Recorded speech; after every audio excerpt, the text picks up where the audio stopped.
बहुत बहुत स्वागत है आप सभी का मेरे इस यूट्यूब चैनल में। हम लोग देख रहे हैं इंडियन पॉलिटी यानी कि भारत की राज्य व्यवस्था। भारत की राज्य व्यवस्था में आज हम लोग देखेंगे नागरिकता, ठीक है ना। अभी पिछले क्लास में हमने देख लिया था भारत संघ और इसका परिक्षेत्र और यूनियन टेरिटोरीज, राज्यों का पुनर्गठन। आज हम चलेंगे नागरिकता में। तो सबसे पहली बात तो ये आप जान लीजिए कि ये जो नागरिकता प्रावधान है, नागरिकता प्रावधान का उल्लेख भारतीय संविधान के भाग 2 में है, ठीक है, और इससे संलग्न है अनुच्छेद 5 से 11।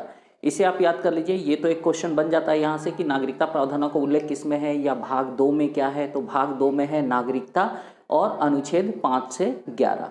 अब एक एक करके हम लोग अनुच्छेद 5 से 11 तक को देखेंगे, ठीक है। लेकिन उससे पहले हम लोग बात कर लेते हैं कि ये नागरिकता होती क्या है। तो नागरिकता जो है ये नागरिक शब्द से बना है, ठीक है। नागरिक कहते हैं नगर में रहने वाले लोगों को। जब वो नगर में रहता है तो जिस देश में या जिस शहर में रहता है उस नगर से उसे कुछ अधिकार वहाँ पर प्राप्त होते हैं। इसके बदले में उसे कुछ कर्तव्यों का भी पालन करना पड़ता है। यानी कि नागरिकता जो है ये किसी राज्य, नगर या देश के प्रति कुछ अधिकार और कर्तव्यों से जुड़ी हुई व्यवस्था का नाम है, ठीक है। तो ये तो हो गई नागरिकता की बात। भारत में जो है ये एकल नागरिकता का प्रावधान है। सामान्य स्थिति में अगर पूछे भारत में कैसी नागरिकता है तो भारत में एकल नागरिकता का प्रावधान है। और ये एकल नागरिकता का प्रावधान हमने ब्रिटेन से लिया है। एकल नागरिकता क्या होती है? एकल नागरिकता से मतलब ये है कि कोई भी व्यक्ति जो है ये पूरे भारत का नागरिक होता है, ठीक है। राज्य के हिसाब से नागरिकता नहीं बदलती है। बिहार का, उत्तर प्रदेश की या फिर दिल्ली की अलग अलग नागरिकता नहीं होती है। कोई भी नागरिक जो भारत का होता है ये संपूर्ण देश का नागरिक होता है, ठीक है। तो भारत में एकल नागरिकता है। परंतु नागरिकता संशोधन अधिनियम 2005 के तहत विशेष परिस्थितियों में भारत में दोहरी नागरिकता प्रदान की गई है। ये स्पेशल केस है, इस पे हम लोग अलग से बात करेंगे। यदि परीक्षा में प्रश्न आ जाता है कि भारत में कैसी नागरिकता है तो आपको बताना है एकल नागरिकता। परंतु अगर ऑप्शन में होता है विशेष परिस्थिति में दोहरी नागरिकता तो आपका आंसर चेंज हो जाएगा। आपको आंसर करना है विशेष परिस्थिति में दोहरी नागरिकता। अब हम लोग एक एक करके देखेंगे अनुच्छेद 5 से लेकर 11 तक, ठीक है। अनुच्छेद 5 से लेकर 8 तक को मैंने अलग कैटेगरी बनाया है और 9 से लेकर के 11 तक को अलग बनाया है। क्यों, ये अभी हम लोग पढ़ेंगे तो पता चलेगा। सबसे पहले बात करते हैं अनुच्छेद 5। तो अनुच्छेद 5 जो है, अनुच्छेद 5 में कहा गया है कि संविधान प्रारंभ होने के समय, यानी जिस समय संविधान लागू हो रहा था, संविधान के प्रारंभ होने के समय वैसा व्यक्ति भारत का नागरिक माना जाएगा जो, इसमें लगा दिया है क्लॉज, ठीक है, सब क्लॉज लगा दिया है। तो संविधान प्रारंभ होने के समय वैसा व्यक्ति भारत का नागरिक माना जाएगा। इसे हम लोग 3 कैटेगरी में तोड़ सकते हैं। पहला बोल रहा है कि वैसा व्यक्ति जो भारत के राज्य क्षेत्र में जन्मा हो या भारत के राज्य क्षेत्र में रह रहा हो। यानी अनुच्छेद 5 में क्या बोल दिया? पहला कि वैसा व्यक्ति जो भारत के राज्य क्षेत्र में जन्मा हो या भारत के राज्य क्षेत्र में रह रहा हो वो भारत का नागरिक माना जाएगा। अथवा बी नंबर, तो बी नंबर में बोलता है कि वैसा व्यक्ति जिसके माता पिता या पितामह पितामही यानी दादा दादी में से कोई एक भारत के राज्य क्षेत्र में जन्मे हो वो भारत का नागरिक माना जाएगा। तीसरा इसमें जोड़ दिया है सी नंबर। इसमें कहा गया है कि वैसा व्यक्ति जो संविधान प्रारंभ होने के ठीक पहले कम से कम 5 वर्ष पूर्व मामूली तौर पर भारत में रह रहा हो वो भी भारत का नागरिक माना जाएगा। यानी 3 तरह के व्यक्तियों को यहाँ पर भारत की नागरिकता दी गई है।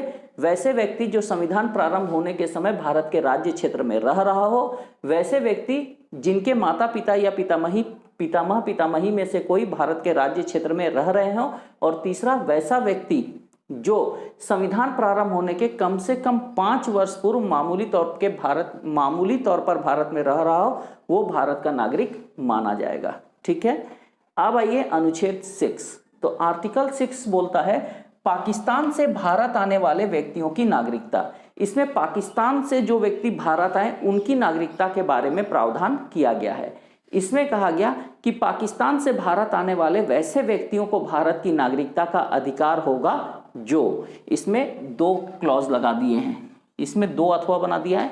यानी पाकिस्तान से भारत आने वाला वैसा व्यक्ति भारत का नागरिक माना जाएगा जिसके माता पिता या पितामह पितामही में से कोई एक भारत के नागरिक रहे हों या भारत के राज्य क्षेत्र में जन्मे हों और जो 19 जुलाई 1948, ये डेट याद रखिएगा, 19 जुलाई 1948 के पहले भारत आया हो। यानी पाकिस्तान से भारत आने वाला वैसा व्यक्ति जिसके माता पिता या दादा दादी में से कोई एक भारत के राज्य क्षेत्र में जन्मे हो और जो 19 जुलाई 1948 से पहले भारत आया हो, वो भारत का नागरिक माना जाएगा। इसी में अथवा करके एक फिर बना दिया गया है। इसमें कहा गया है कि संविधान लागू होने के पूर्व अगर किसी पाकिस्तानी नागरिक ने भारत में नागरिकता के लिए एप्लीकेशन दिया था और उसे भारत के नागरिक के रूप में पंजीकृत कर लिया गया हो तो वो भारत का नागरिक माना जाएगा, भले ही वो 19 जुलाई 1948 के बाद आया हो। इसमें ए में कह दिया गया कि 19 जुलाई 1948 के पहले भारत आना चाहिए, अथवा करके छूट दी गई इसमें कि अगर कोई व्यक्ति 19 जुलाई 1948 के बाद भारत आया है, पाकिस्तानी व्यक्ति, तो उसे भी भारत का नागरिक माना जाएगा।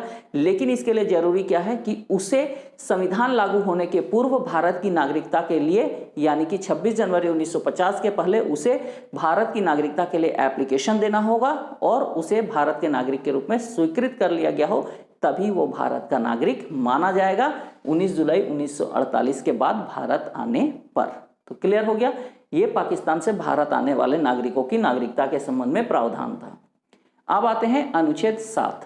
अनुच्छेद 7 बोलता है पाकिस्तान प्रवर्जन करने वाले व्यक्तियों की नागरिकता, यानी अनुच्छेद 7 में पाकिस्तान में रह जाने वाले व्यक्ति, यानी कि संविधान लागू होने के बाद भी या आज़ादी के बाद भी जो व्यक्ति पाकिस्तान छोड़कर भारत नहीं आए, उनकी नागरिकता के बारे में ये प्रावधान करता है। इसमें कहा गया है कि वैसा व्यक्ति, ठीक है, इसमें कहा गया है कि वैसा व्यक्ति जो 1 मार्च 1947 के बाद, डेट याद रखिएगा, वैसा व्यक्ति जो 1 मार्च 1947 के बाद पाकिस्तान में रहता है उसे भारत का नागरिक नहीं माना जाएगा। ठीक है, यानी 1 मार्च 1947 के बाद जो पाकिस्तान में रह गए उन्हें भारत का नागरिक नहीं माना जाएगा, परंतु जिस क्षेत्र में वह रह रहा है ना, मान लिया कि ये व्यक्ति इस तरह से ये है ना, ये वाला हिस्सा हो गया आपका, ये वाला आपका भारत है और ये वाला आपका पाकिस्तान है। ठीक है, तो अगर मान लीजिए कि वह व्यक्ति इस क्षेत्र में रह रहा है, इस क्षेत्र में ये व्यक्ति रह रहा है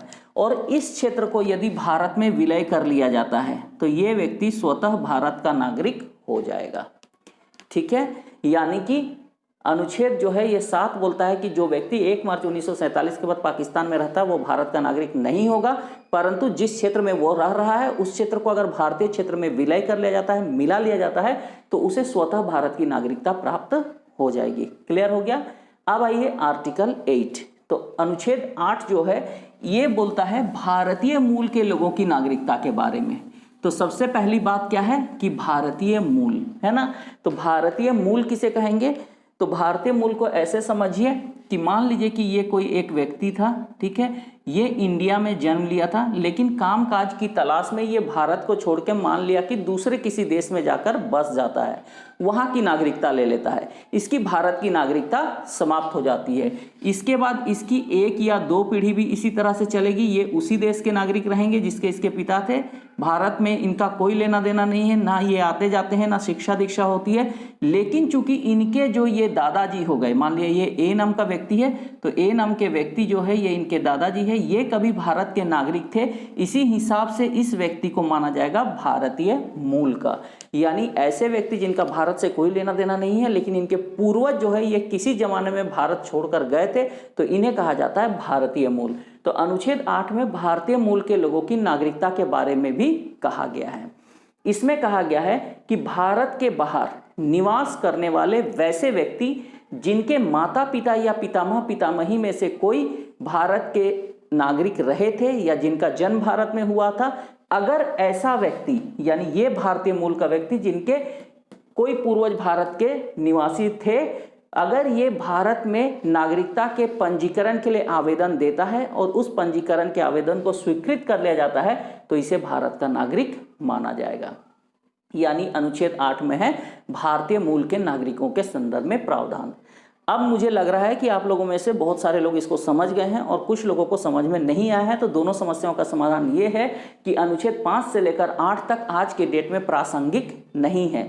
जब संविधान बना था तो उस समय चुनौतियां थी कि पाकिस्तान के नागरिक जो पाकिस्तान से आ रहे हैं उन नागरिकों को भारत की नागरिकता किस प्रकार दी जाएगी, या भारत से जो पाकिस्तान जा रहे हैं उनकी नागरिकता कैसे समाप्त की जाएगी, साथ ही साथ भारतीय मूल के नागरिकों को कैसी नागरिकता दी जाएगी। तो ये सारी बातें थी, बोल करके अनुच्छेद 5 से लेकर 8 तक को जोड़ा गया था संविधान में। लेकिन चूंकि अब ये मामला खत्म हो चुका है, इसीलिए ये जो अनुच्छेद है 5 से 8 तक वर्तमान में बहुत इंपॉर्टेंट नहीं है और परीक्षाओं में इससे प्रश्न भी आने की संभावना लगभग नगण्य है। मैंने जो यहाँ पर कीवर्ड लिखे हैं, लगभग इन कीवर्ड्स को आप दिमाग में बैठा लीजिए तो आपका काम एग्जाम में चल जाएगा। इसीलिए अनुच्छेद 5 से लेकर 8 तक मैंने अलग कैटेगरी बनाया था और इसे आपको ज्यादा परेशान होने की इसमें जरूरत नहीं है। अब आते हैं अनुच्छेद 9 से 11, इसे आप याद रख लीजिएगा, ठीक है। अनुच्छेद 9 बोलता है यदि कोई व्यक्ति या कोई भारतीय नागरिक स्वेच्छा से किसी अन्य देश की नागरिकता प्राप्त करता है तो उसकी भारत की नागरिकता स्वतः समाप्त हो जाएगी, ठीक है। यानी अगर कोई भारतीय व्यक्ति किसी दूसरे देश की नागरिकता ग्रहण कर लेता है तो उसकी भारत की नागरिकता समाप्त हो जाएगी। वंचना का मतलब होता है समाप्त होना। अनुच्छेद 10, तो अनुच्छेद 10 बोलता है कि अगर कोई व्यक्ति नागरिकता कानूनों के तहत, ये सारे नागरिकता अधिनियम है, यदि कोई व्यक्ति नागरिकता कानूनों के तहत भारत का नागरिक है तो संसद के द्वारा बनाए गए किसी भी कानून के तहत वो भारत का नागरिक होगा, अर्थात किसी भी परिस्थिति में उसको भारत की नागरिकता से संसद कानून बनाकर वंचित नहीं कर सकती है। क्लियर हो गया। आते हैं आर्टिकल 11। आर्टिकल 11 बोलता है कि संसद, ठीक है, किसी भी देश की सरकार को, देश की किसी भी सरकार को नहीं, सिर्फ संसद को, और वो भी भारत की संसद को अधिकार है कि वो नागरिकता अधिकारों का विधि द्वारा विनियमन कर सकती है। आसान भाषा में अगर समझे तो सिर्फ संसद को नागरिकता के संबंध में कानून बनाने का अधिकार है, किसी भी राज्य के विधानमंडल या फिर कोई भी दूसरी सरकार को इसके संदर्भ में कोई अधिकार नहीं है। यानी कि सिर्फ संसद कानून बनाकर नागरिकता प्रावधानों को संचालित कर सकती है। आज के क्लास में हम लोग इतना ही रखते हैं। नेक्स्ट क्लास में हम लोग चलेंगे, देखेंगे कि संसद ने नागरिकता कानूनों को संचालित करने के लिए नागरिकता अधिनियम 1955 बनाया, इसकी क्या खासियत है। साथ ही साथ फिर 2 बार नागरिकता अधिनियमों में संशोधन भी हुआ, नागरिकता संशोधन अधिनियम 1992 और नागरिकता संशोधन अधिनियम 2005। ये जो 2005 वाला संशोधन था, इसी से दोहरी नागरिकता वाला जो सिचुएशन था या कंसेप्ट था वो आया, वो हम लोग बात करेंगे नेक्स्ट क्लास में। तो आज की क्लास में इतना ही रखते हैं। आर्टिकल 5 से 8 तक इंपॉर्टेंट नहीं है, 9, 10, 11 थोड़ा सा इंपॉर्टेंट है, लेकिन कुल मिलाकर यहाँ से क्वेश्चन बहुत कम आते हैं। जो नेक्स्ट क्लास होगा उसमें कुछ करंट मुद्दे आएंगे जिससे प्रश्न बनेंगे। तो चलिए आज के वीडियो को यहीं पर एंड करते हैं, मिलेंगे नेक्स्ट वीडियो में, तब तक के लिए थैंक यू।